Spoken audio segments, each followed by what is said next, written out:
Well, welcome to Beyond Business as Usual. This is a podcast where we discuss pretty much anything that has to do with starting, growing, and running a business. Okay. We're here with Kara Murray. She just joined our team here at Results and Productivity Management Consulting. She is our innovation and community catalyst. It's a fun title. What do you like about this title, Kara? Oh, you know what? I love, first of all, that it's not a canned title that everybody has and nobody necessarily knows what the meaning of it is. But it sounds fun. I love it. It sounds fun. It sounds exciting. And I think it's an element that is missing in a lot of businesses, which is exactly that. Bringing innovation, bringing in the outside community, engaging the internal community. So I love it. I love it. It's got me excited already. Oh, we are excited to have you with us as well. Okay, great. So, and Kara's been you've been doing HR for how many years now? I would say probably over 25, maybe about 27 years I've had Good. it, And I've you've been done involved in HR in some capacity. Yeah. good, and you had your own businesses as well. Yes. Yes. I've Good, done nonprofit, my own businesses, self-employed. Yeah. good. So you've been there. You've done quite a bit. You've bought a couple shirts, I'm sure. Yes. Yes. Learned lots, the highs and the lows. Yeah. Had my successes and some, I don't want to say failures, but I want to say mistakes that I've learned from. Yep. Yeah, well, that's really what's at the heart of being an entrepreneur, isn't it? Right? Yeah. And very often, I mean, the what we want to talk about today is really what got my attention. I was reading a post from the Financial Post, an article from the Financial Post last week, Yeah. and it says that the gross production of in Canada has dropped by 0.3%. And yet last year, and this is like it's been going on for like about 8 quarters. It's been going down, down, down. It's not just the first quarter, it's going down. It's like it's been going down and down and down and down. And yet the average salary, or the average pay that's being dispersed is increasing. So Mm. people are making more and are producing less. And I'm like going, what does this have? This is a problem. That's not a problem for the employee. I mean, I understand the employee. The cost of living is going up. You got to make Yeah. a living. Hey, I get it, right? I really, really do. And that's a factor that has to be.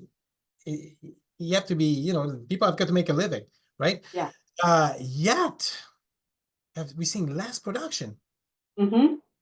So, well, what does that mean? That means your profit margin as a business owner is dropped. That means you're making way less. There's less production, you're paying more. This is not this is not so good. So it's a bit of a wake-up call. I'm like, we got to do something about this, right? So Mm. I'm like going, it has a lot to do with, I believe, personal engagement, like staff motivation. Their staff giving their best, or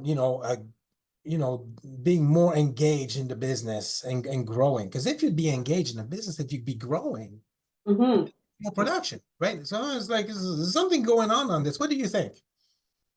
Yeah, I definitely think that. I think two things. I think, like you said, the economy. So I feel like there's a lot of people that are under stress. Um, so it becomes a paycheck job. And nobody likes that. Even the people that are just doing it for a paycheck, I don't think deep down you really like that. You want to be engaged. You want to feel like your job's meaningful and that you're creating. And more importantly, I think you have to be engaged because, like you said, if the businesses profits are getting less and less and less, what's going to happen? Those businesses are gone and now there's no jobs, right? So staff engagement is very important for the staff, but also for the business owner, right? Like you have to sort of look at it that long term. If it's just a paycheck, that paycheck might not be there in a year's time if the business can't sustain itself. And you hear people about say things like, the cliche of like, you got to do something you're passionate about and love it. But I think you can create that passion. Maybe everybody wishes they were an artist and you are an accountant or a bookkeeper for a company, but your That's passion tough. is art, right? But your passion's art. You can still create that passion in bookkeeping through personal engagement and getting involved in the company. So I honestly, I think that's key because your number one resource in any business are your people. Yeah, for Human sure. resource, right? I mean, it's like it's right on the title, human resource. What is it like?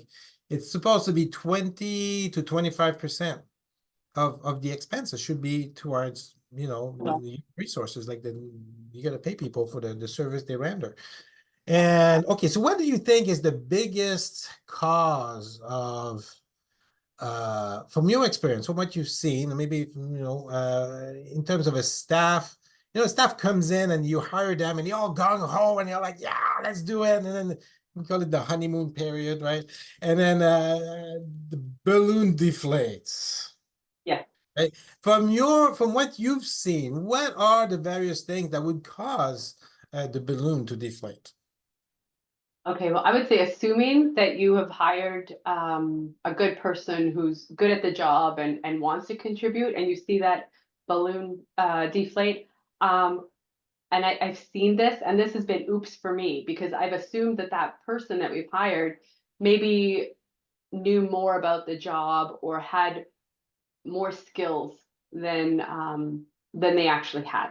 So I'd say when I see that deflation, I think it's often just finding out where that person's not confident, finding out um, where they can maybe learn a little bit more, but also take a little bit more responsibility on the stuff that they're good at. And then the Mhm. stuff that they don't know, help them find out where their confidence is or why they don't feel that they can quite do this piece of it. What aren't they confronting? And how can I help them with that? That's amazing. That's been my experience where, maybe I'm assuming too much from them and I don't give them the support or the hatting for the job that they need. And then they're left floundering and feeling like, oh, I can't do it when they maybe just didn't understand a couple things or needed a little bit more guidance. Yeah, that's kind of where I've seen a big part of it. Or they don't feel that they're part of the culture. I Yeah. where I have been successful is Mhm. actually when I've been able to find something that they're really good at. Now you still have to fix where they're maybe not, like help them where they maybe need some improvement. But when you find something that they do really good, maybe somebody really understands the software, Mhm. really good that you're using. Well, give them a little bit of a leadership piece in that and maybe be like, okay, can you help this new staff with the software? You know it really well, and get that confidence up and that feeling like I can contribute.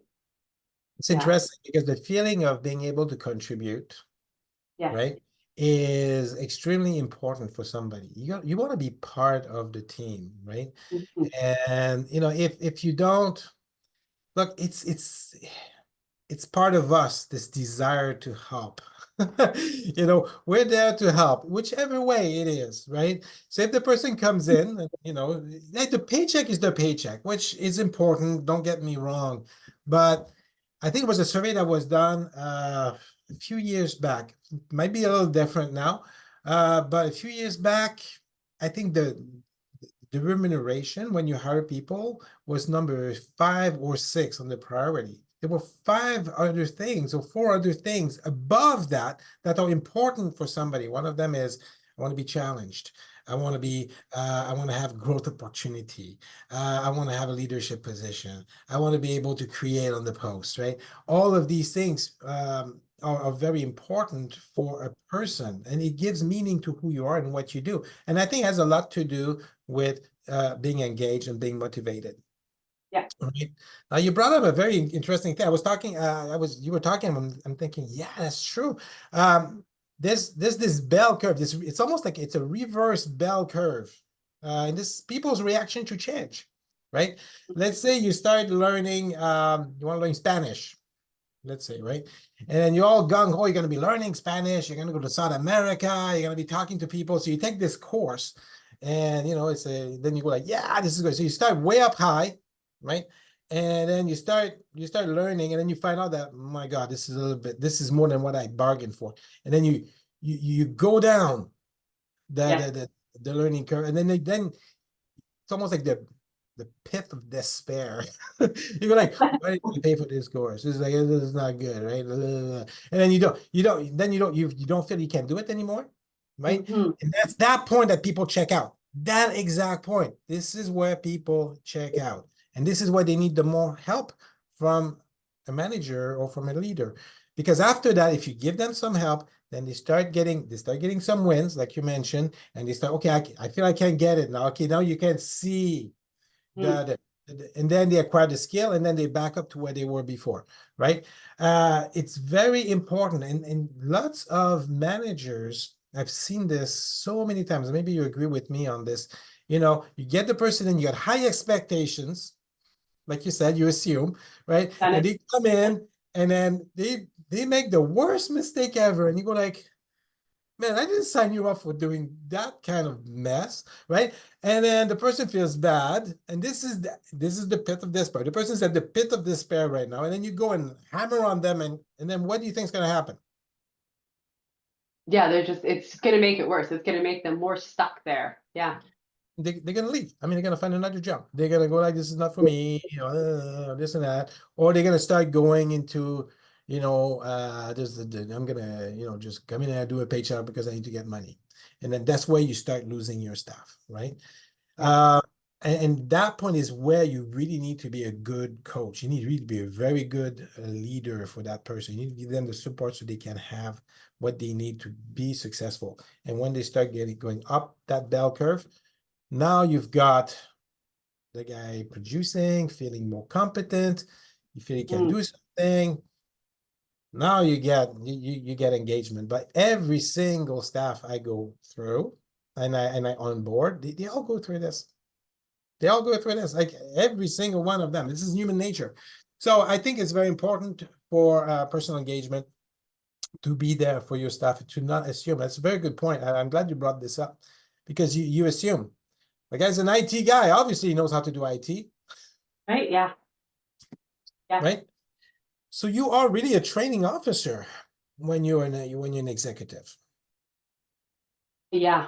Yeah. And you know what? To even like what you said, to even just take that a little to the next level is it's not just if you have somebody down here that they'll leave. I actually had some that happened. I had somebody down there but started hiding his mistakes and started scaring away business because he doubted his ability to cope with it. And this young man cost me an insane amount of money. Like my business was like it was an insane amount of money until he finally quit. And then I was finding out all of this before. And so, shame on me. Again, I assumed and I didn't look at it. And I was kind of how do I say, I was taking it for what I could see. I wasn't really digging in deep. I was like, he knows his job.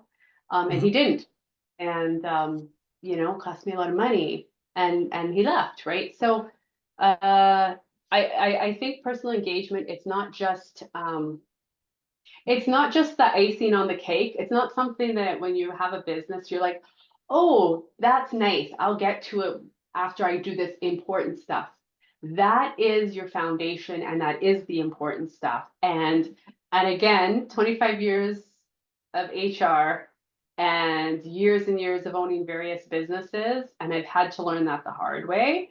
Um, you have a good team, you have that personal engagement, then your business is going to grow. And they're not just going to be employees. They're going to be like full on, I want to grow this business. I want to be a part of this business. On the flip side, we had another guy come in and he knew the industry. He grew up in it and everything, so he knew the industry. And he wasn't like, oh, this is my paycheck and this is what I need to do. He was so engaged and it was like night and day, like, and he knew his stuff, and even if he didn't, he knew where he was going to go. He could self-teach. He had no problem asking me. He didn't have that insecurity that he couldn't reach out. Mhm. So I mean, yeah, the personal That's a engagement, yeah. pearl. And that's the pearl. And when you get Yeah. them, like when you do HR and when you get that staff, that's like the person just fits right in, everything works well, and you know, Yeah. and I wish one of my clients, I said I wish they were all like this, right? Yeah. Unfortunately, they're not, right? And a staff member is not something that just comes about. I mean, I don't know if you agree with me on this, but a staff member is not a good staff, a good motivated staff member is not something that just happens by itself. Mhm. It requires care, it requires training, it requires the right mindset for both parties, right? Yeah. I mean, I'd like to bring something up, values, core values. And if you're watching this video right now, and what are your core values? What are the core values of your business, right? And how Mhm. do you hire based on those core values? Do you hire people that have the same core values as you do? Yeah. If you don't, then I don't know. I mean, have you ever hired somebody with different core values than you had? Maybe, yo, yeah, yeah, because you know what, with some of these contracts that I have, right? It's in an industry that it's really hard to get staff, and there's a joke that we'll just hire anybody with a heartbeat, like it's literally in the industry that is what is said, and you do find yourself compromising, and you get what you compromise for, right? So that's and as a business owner, I get it, I totally get it. Sometimes you are on such cope and you're like, you know what, like I am busy, getting all the legal stuff in and the accounting and the production and and you're like, I'll get to that, and you just feel overwhelmed, right? And you're like, okay, this is a person, they seem nice, but their core values don't line up. It doesn't mean they're a bad person, but I'm not going to hire a mechanic to handle my electrical work in the house. It doesn't align up, right? Right. So, and I have done that, and you're just kind of like, okay, I'm on cope. I'll hire this person and I'll train them and it'll be okay. And that's kind of like, that's not the greatest at It all, doesn't. right? It doesn't because the person's operating at a different on a different set of values. So Mhm. now instead of having alignment, you got cross current, Yeah, and you always feel like you're pushing against another person. I mean, it's very few people are toxic, like genuinely right. toxic. They're out to get you, right? I think the statistics is 2.5% of the population is crazy. No matter what Mhm. you do, they're not tracking the same way. That's 2.5%. I mean, the rest, they're good people. But they have different values. And Yeah.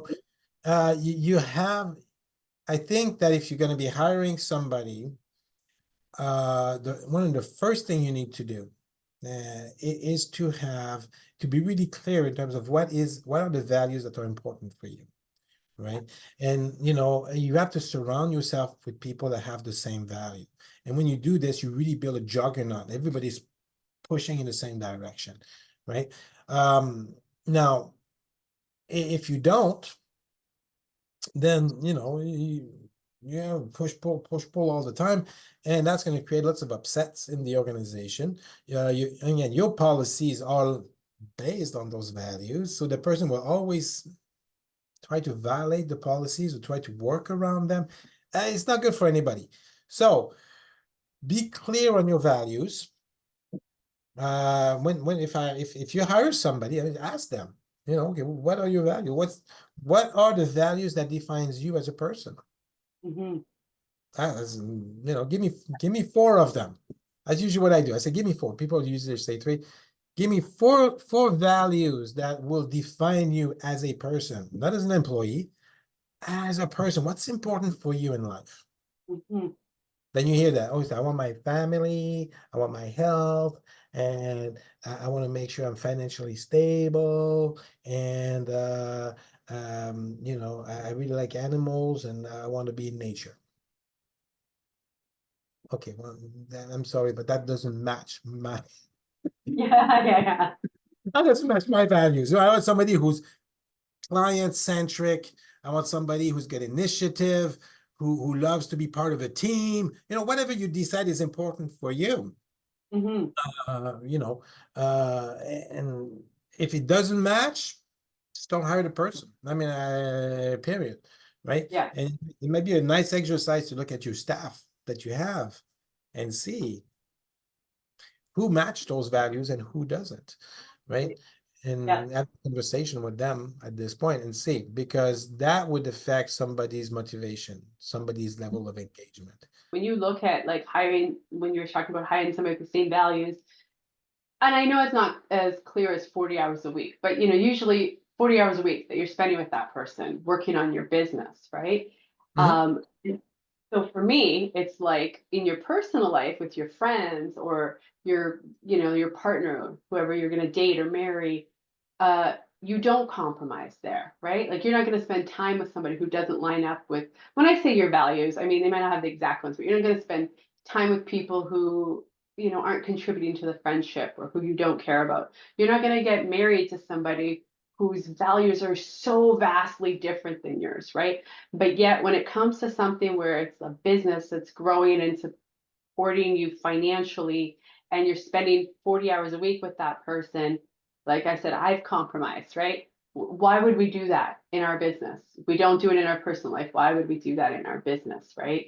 And when people talk about work-life balance, I never understood that because work is part of your life. There's no such thing as work-life balance. It's life balance. And Right, when we compartmentalize work outside of life, I think we're doing it a disservice because what goes on at work affects your home life. And so you want that good group. You want those people engaged. You want to get up and be excited to go to work and see your coworkers and excited to see what you can create, right? So, I mean, I've seen it so many times, and the personal engagement is man, that's the part that can get you through the challenging times in work. Like you hit a recession or you hit something, or you've got a client that is, very high maintenance or, whatever.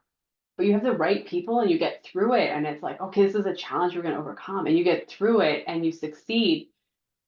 To me, it's just like you have a team, right? right. Um, and Building that team. I want to be there, right? Yeah. Yeah, building that team is very important, and that team spirit. And again, I think that it's a big part of a job as a business owner. I mean, Mhm. again, it's funny because you mentioned that a little bit earlier, and okay, I'll take care of the business, then I'll handle Mhm. the staff team and the staff, all of this. No, like it's more like make sure you have a good team, and then you'll have a great business, right? And now I'm not saying, just mother over your staff and then give them everything they want and all of this. I definitely don't do that. If you hire the right staff, you won't have to do that, right? And but again, if there's something that they need to talk to, well, talk to them about it and make sure they understand whatever it is that they don't understand, make sure they get it. And at this point, like, as I said earlier at the beginning of this talk, they'll be better, they'll have great wins, and you have a better team, and then you'll be able to get through these rough times, right? A good definition I have for happiness is the overcoming of not unknowable obstacles toward a known goal. So if you want to create happiness, overcome a couple obstacles, you'll be happier. Same thing with Yeah. your staff. Now, if the staff are happier, they'll have a better morale. They'll go the extra mile for you, right? Because again, this is something that gives purpose to them. So, I think in retrospect, values, having a clear set of values, making sure that you hire people that are going to row in the same time as you do.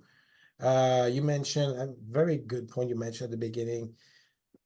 Don't assume that your staff know everything about your business when you first hire them. They'll get down that little pit of despair. Be there with them, make sure they go through, and they'll be a good staff. You'll handle a lot of retention if you do this. Very, very important. I think those are the three key points we talked about. Did I miss anything? No, I think those are the three key points. Three key points, right? Yeah. Good. Good. So let's put that into work. Let's see. Anyways, we'll have some more talks with you in the future. That was great. Thank you for joining us, Kara.